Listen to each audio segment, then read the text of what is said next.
All right, let's dive in. Today, we're heading to the misty shores of Scotland's Loch Ness, a place, that's famous for one particular monster. But what if I told you this story holds a second, maybe even stranger one, hiding in plain sight? It's a wild journey that starts as this classic monster hunt, but then it just takes this hard paranormal turn when you least expect it.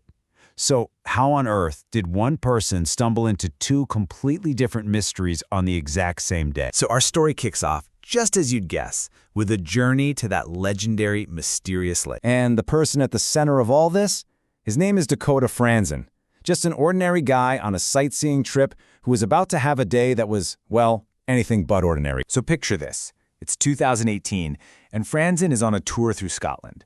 But for him, there was really only one goal: Loch Ness. See, he had this lifelong passion for cryptozoology. That's the study of hidden creatures. And he was absolutely determined to be one of the few people who could say they actually saw the legendary Nessie. And you're not going to believe this, but that determination, it was about to pay off in a huge way, leading to the first official Nessie sighting of that entire year. As his tour group drove alongside the loch, Frandsen had his eyes just glued to the window. And then he saw them.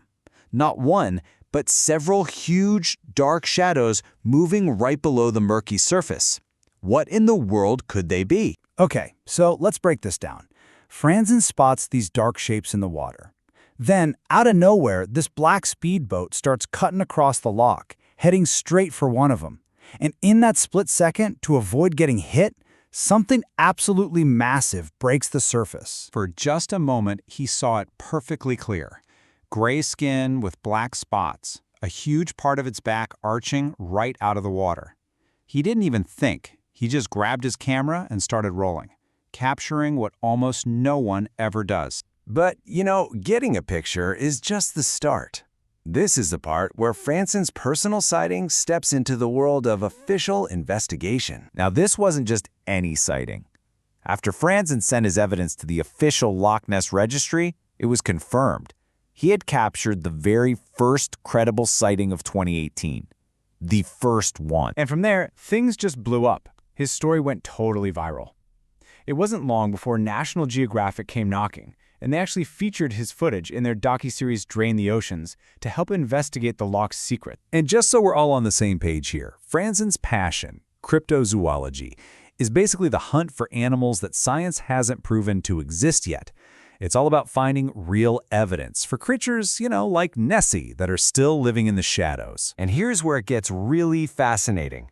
Frandsen's footage actually gave some real weight to a leading scientific theory.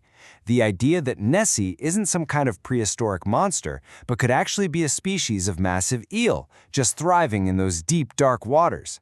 It's a plausible theory, even if it's not proven. So, you'd think that's the end of it, right? Mystery spotted, documented, maybe even explained. Well, not even close.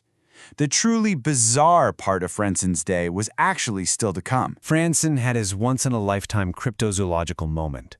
But as the tour bus started to leave the shores of Loch Ness, his day was about to pivot from just strange to the truly paranormal. So the bus is pulling away, and Frandsen takes one last look out the window.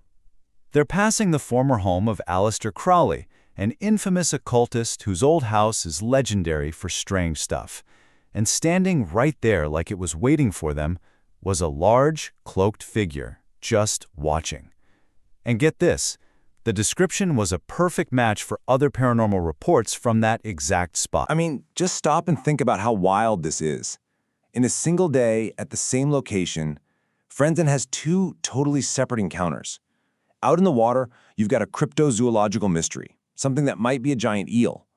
But on the land, a paranormal sighting with, well, no explanation at all. And this really brings us to the core of it all. Loch Ness is famous for one mystery, but what if that's just scratching the surface? What if the whole area is some kind of magnet for the unexplained? You see, this whole event, which people have started calling the Loch Ness Looming, is just different. It's not your standard Nessie story or a simple ghost story.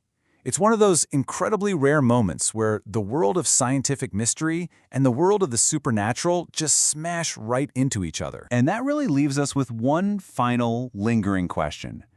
What happens when a place we think we know reveals that it's hiding secrets that are way deeper and way stranger than we ever could have imagined?